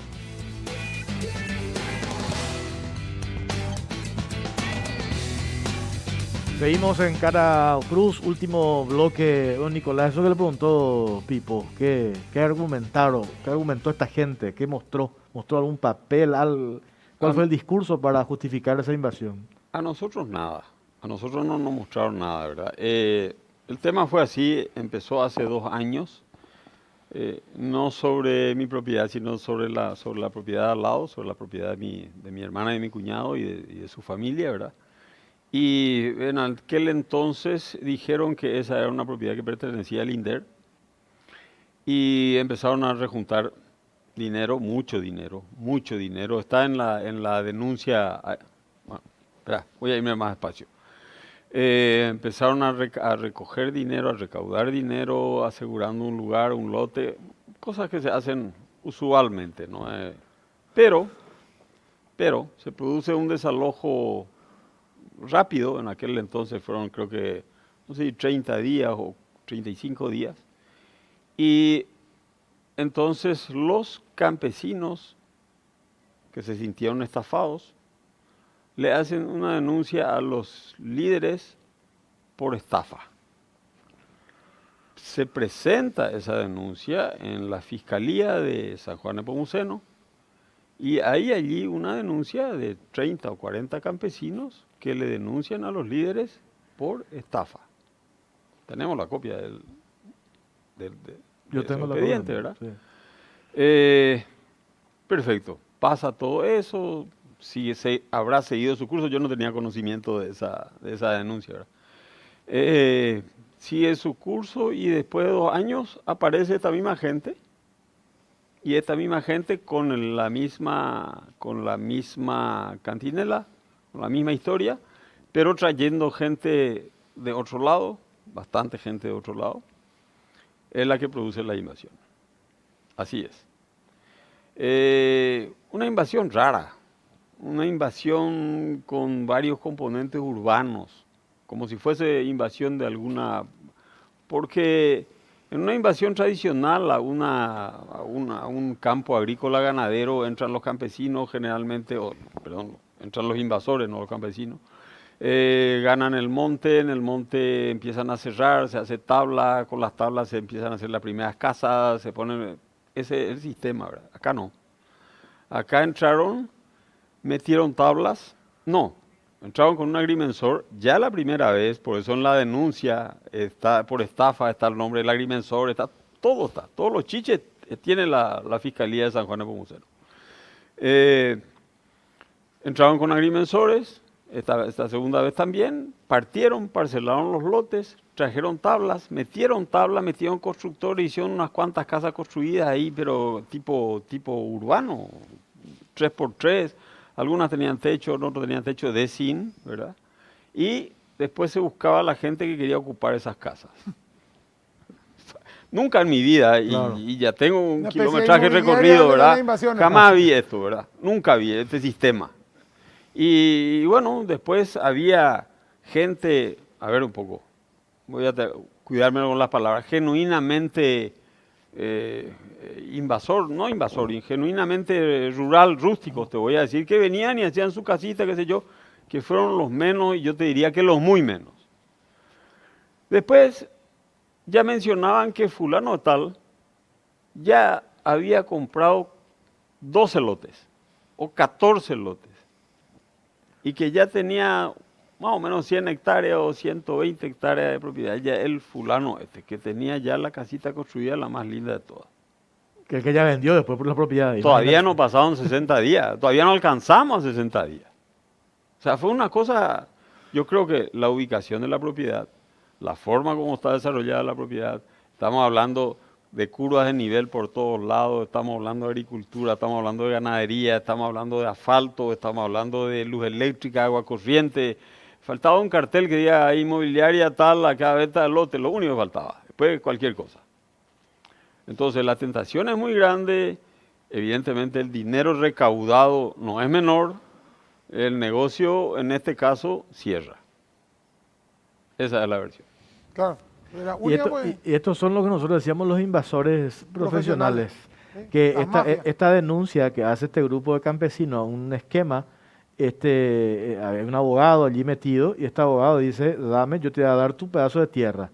Y al pobre campesino le jode, le saca, el tipo tiene que vender, pobre campesino, su moto, tiene que vender su tele, con la esperanza de que va a tener un pedazo de tierra. Sí, En una realidad la esperanza... Es una invasión del estilo urbano que se usa acá en el Gran Asunción. De repente cuando ves que dicen ya le meten, ya le dividen la propiedad, ya hay un tipo que cobra la cuota, ya hay todo un sistema ahí. Entonces el tipo, cuando vos llegás, el que está sentado ahí, está parado con la casita, hace un papel de víctima. No es ya el delincuente que le vendió, sino él es la víctima de que le quieren sacar, pobrecito. Y esa es la gran mentira que usan siempre. Absolutamente, por eso es que esto hay que frenar, porque si no, esto va creciendo. Y hoy le puede pasar a los burros, mañana le puede pasar a cualquiera. Entonces, hay una problemática social detrás, hay una problemática de tierra, en serio. El INDER no funciona, este gobierno no da respuesta a ese sector. El drama de los campesinos, un drama real que no se puede desconocer. Ahora, aparecen actores políticos y oportunistas utilizando ese drama social bajo engaño, y ahí es donde se complica y no se puede hacer justicia por mano propia. El Estado tiene que funcionar y eso es lo que hay que cuidar. Don Nicolás. Dos cosas antes de irme. Sí. La colonia que está al lado nuestro ya era tierras que eran originalmente de mi familia. Ya se formó con tierras que fueron expropiadas en el año 74 de mi familia. 1. 2. Les agradezco mucho que me hayan permitido venir acá. No estaba muy animado a venir, no somos gente que queremos tener un perfil alto. Quiero animarles a otra gente que denuncie este problema porque no queremos denunciar y quiero que se queden con esto. Queremos decir más cosas. Me salgo de las casillas por decir más cosas, pero nuestras propiedades no tienen murallas. Gracias, Nicolás. Nos vamos, Claudia, nos reencontramos el próximo domingo, si Dios quiere. ¿Hay encuestas? No, ¿verdad? ¿Cerramos eso? No hay encuestas. Ya nos vamos. Gracias por acompañarnos. Buenas noches.